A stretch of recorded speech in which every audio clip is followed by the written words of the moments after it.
di siang hari tadi, Pansus DPRD Kabupaten Wajo melakukan sidak ke Pasar Siwa terkait pengelolaan pasar. Saat ini kami bersama pengelola pelaku pasar di Kecamatan Tidung Benua, khususnya di Pasar Siwa ini. Kita mau mempertanyakan secara langsung apa-apa tadi kedatangan Pansus DPR ini di Pasar Siwa, apa mereka bahas. Bisa Bapak jelaskan sedikit?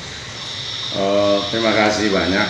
Alhamdulillah kami sebagai pelaku pasar kami sangat gembira karena kedatangan sebagai namanya perwakilan. Nah, setahu saya namanya perwakilan itu mewakili rakyat apa keluhan dari masyarakat, khususnya masyarakat Siwa.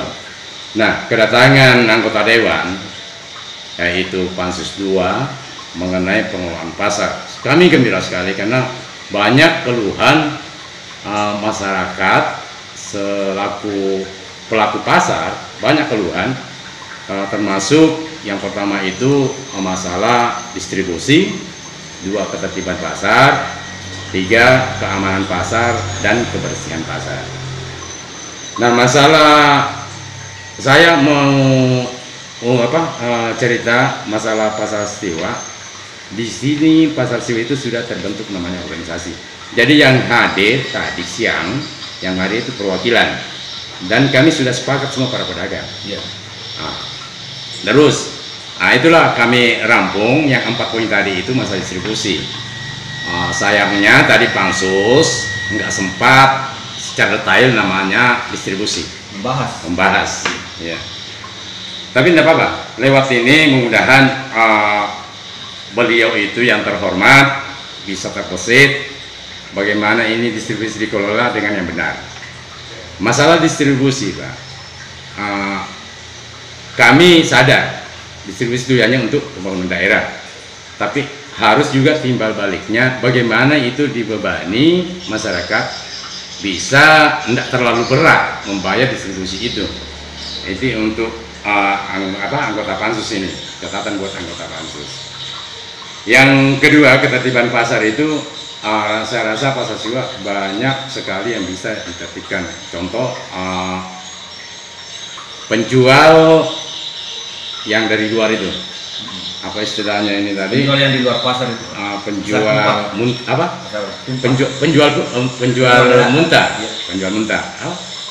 Maksudnya kan ini Pasar Siwa kan ada hari pasarnya Rabu dengan Minggu. Nah, setiap hari Rabu dan Minggu mereka datang. Artinya memang kapasitas pasar di sini tidak mampu menampung semua penjual pada hari pasar ini atau bagaimana? Sebenarnya mampu karena masih ada bangunan-bangunan di dalam pasar itu masih kosong atau kios-kios.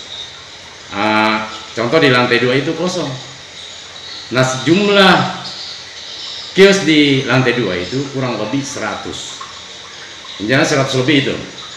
Nah, dihitung di penjual di luar itu, kalau pemerintah yang artinya dinas yang terkait untuk menata, saya rasa bisa muat. Apa kendalanya sehingga lantai 2 ini tidak bisa dimanfaatkan oleh pedagang? Apa kira-kira menurut Bapak kendalanya? Nah, kendalanya kemarin kami sudah usulkan untuk menghentikan penjual di luar, tapi alasannya yang penjual di luar, siapa yang mau naik untuk belanja? Ini urusan dinas yang terkait. Kedua, taruhlah, artinya dibebaskan orang yang dari luar itu menjual di luar, tapi mati di dalam. Karena apa yang dijual di luar sama dengan yang dijual di dalam. Nah, sedangkan yang penarikan distribusi itu diperketat, dipertegas di dalam. Mana sewa bulanannya, mana distribusi tiap hari pasarnya, ya kan? Kalau di luar dipungut juga retribusi begitu, Pak? Dipungut. Kapan dipungutnya itu? Khusus, cuman hari pasar. Mana saja? Nah, sedangkan kita di dalam tiap hari. Dan juga hari pasar tapi ada bulanan. Waduh, ada bulanan. Nah, Bapak ada fasilitas begitu. Ya? Karena ada fasilitas yang di dalam pasar, karena yang di luar tidak ada. Memang tidak ada di luar, tapi sama-sama mencari. Ya, betul. Kadang hari pasar, Pak, karena saya pelaku pedagang dalam, kadang nggak ada mendapat pembeli. Kalau bukan hari pasar, Pak. hari pasar. Waduh, pasar. Apalagi kalau bukan hari pasar. Oh begitu. Nah, makanya saya ngomong tadi, alhamdulillah saya gembira kalau mau berembut menerima aspirasi dari pedagang di pasar, termasuk distribusi itu. Ya betul. Nah, terus ketertibannya, Pak, ini untuk membantu bagaimana supaya saudara-saudara kita yang di luar, saya minta terlebih dahulu saya minta maaf kepada penjual yang di luar. Bukannya saya bilang gara-gara saya membawa aspirasi ke Kota Depok untuk mengusir mereka, enggak. Iya. Kita sama-sama mau hidup. Iya. Siapa tahu saudara kita salah kaprah atau salah paham bahwa kalau dihapus, karena ini setelan saya juga menagih janji Pak Bupati, Pak. Ya, apa yang janji Pak Bupati? Janji Pak Bupati kemarin, hari pasar 2 kali seminggu di Siwa itu akan dihapus, ditiadakan, dialihkan ke pasar lain. Contohnya bagaimana? Buriko 2 kali seminggu, Kaluku 2 kali seminggu. Nah, sedangkan di pasar Siwa itu 2 kali juga seminggu, dalam 1 minggu, ya. Minggu dengan Rabu. Ya. Nah, bagaimana untuk meringankan ini beban atau untuk meringankan tugas koordinator pasar atau dinas yang terkait untuk memindahkan orang yang di luar dan memfasilitasi pindah di lantai 2. Kita ada 2 pilihan, dikasih pilihan ini penjual, apa mau pindah di atas, tapi jangan dikasih bayar dulu, ini uji coba, Pak, uji coba. Kalau langsung dikasih bayar, barangkali mereka juga berpikir untuk pindah. Terus begini nih Pak, ini akses untuk naik ke lantai atas ini, apakah memang sudah ada akses begitu? Karena kita melihat ini teman-teman yang pelaku pasar yang ini cuma 2 kali seminggu datang. Apakah di atas itu perlu ada pembenahan dulu dari dinas terkait atau bagaimana supaya bisa dimanfaatkan dengan baik juga? Saudara, kalau akses untuk sementara ada. Ya. Ada karena ada beberapa tangga. Ya betul. Ya kan. Untuk ini kan saran saya untuk membantu bagaimana untuk menertibkan penjual di luar. Ada tangga uji coba. Silakan naik tanpa pungut bayaran.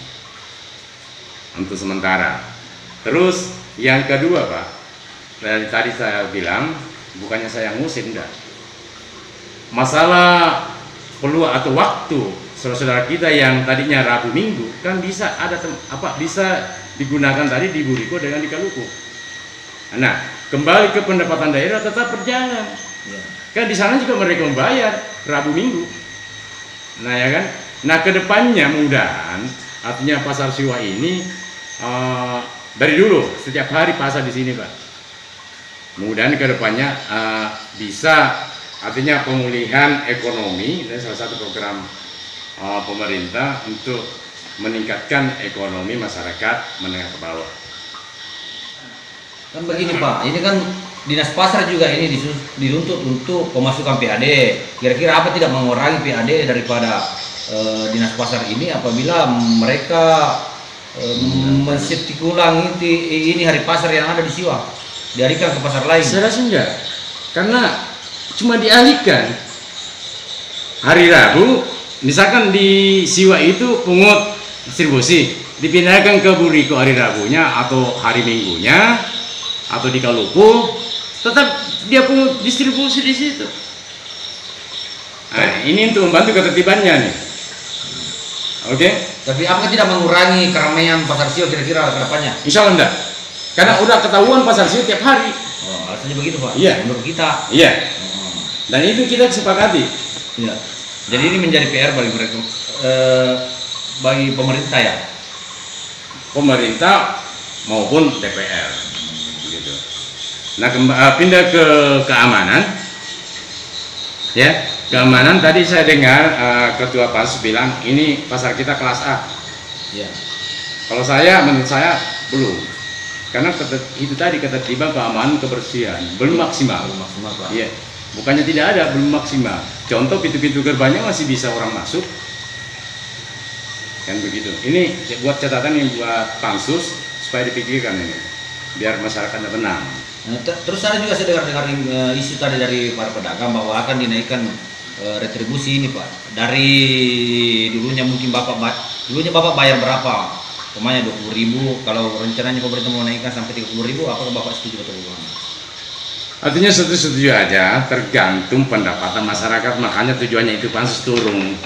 Itu jangan asal turun langsung diperdakan, harus ditinjau ulang baru diperdakan Pak, setahu saya. Nah terus masalah ini juga saya singgung nih, masalah ruko. Ya, bagaimana ini ruko Pak? Apakah selama ini ruko-ruko yang kita tempat yang ada di Pasar Siwa ini sudah memiliki SIPT? Nah itu saya heran, SIPT itu saya nggak tahu istilahnya, yang penting SIPTU atau semacamnya di dalam itu sudah terbit. Oh ruko belum. Tapi rencananya pemerintah sudah akan menarik retribusi dari ruko, padahal sekarang belum ada SIPT yang diterbitkan oleh Dinas Pasar. Kalau memang ada perencanaan harus ditinjau ulang. Kalau memang sudah diperdakan masalah distribusi harus ditinjau ulang Pak. Apa sanggup? Karena belum ada kabar bilang sekian. Kalau langsung diperdakan enggak dipansuskan masalah distribusi ruko, sanggup tidak kira-kira masyarakat kalau langsung diperdakan? Misalkan contoh ya 700, sanggup enggak masyarakat bayar? Tapi menurut informasi yang kami terima Pak, Anda tahu ini kan ada 4 lokasi ini, Cempeda, Kecamatan Risau dengan Andi Tinri, itu beda-beda nanti retribusi rukonya. Apakah Bapak sudah tahu itu? Artinya masalah pembayaran perbedaan kita nggak mau tahu, yang penting jangan terlalu dibebani. Makanya saya bilang tadi harus ada tinjau ulang baru diperdakan. Tapi kan tadi pansus itu apa nggak dibahas Pak? Nah nggak dibahas, artinya nggak tahu. Saya mau bahas itu tapi apakah waktunya tidak ada atau memang olalah. Nah itu Pak. Jadi begini, sebenarnya ini gimana ya? Jangan sampai karena sebagai perwakilan saya percaya mewakili rakyat, jangan sampai perda ini dadakan istilahnya. Ya. Artinya tidak melalui proses yang maksimal. Kalau cuma 2-3 hari 1 minggu langsung diperdakan, dipatok palu, itu saya rasa menyalahi, ada kesalahan sedikit begitu. Tapi begini Pak, ini kan Bapak sudah lama tempat ini ruko, sementara ini Dinas Pasar belum menerbitkan SIPT. Bagaimana nantinya kalau pemerintah nanti menagih ke belakang? Artinya taruhlah dia undur 5 bulan, Bapak harus bayar karena sudah lama menempati sebelum terbit SIPT-nya. Oh setahu saya nggak bisa begitu dipasang surut. Ini kan tadi bilang revisi perda. Tadi revisi berarti sama dengan baru kembali. Kalau diberlakukan pasang surut itu melanggar Pak. Setahu saya. Tapi kalau saya ya wajar karena saya cuma masyarakat biasa. Kalau memang sudah ada SPIPT, sudah diperdakan, kapan diberlakukan itu? Jadi kita langsung bayar, tapi catatan satu, jangan terlalu diberatkan oleh masyarakat, apalagi ini masih masa-masa COVID. Kami masih mulai bernafas Pak, kembali. Mudah-mudahan COVID sudah nggak ada. 1 tahun, hampir 2 tahun. Pecah klik Pak, gara-gara ya namanya pandemi. Gitu. Begitu. Oke, terima kasih banyak.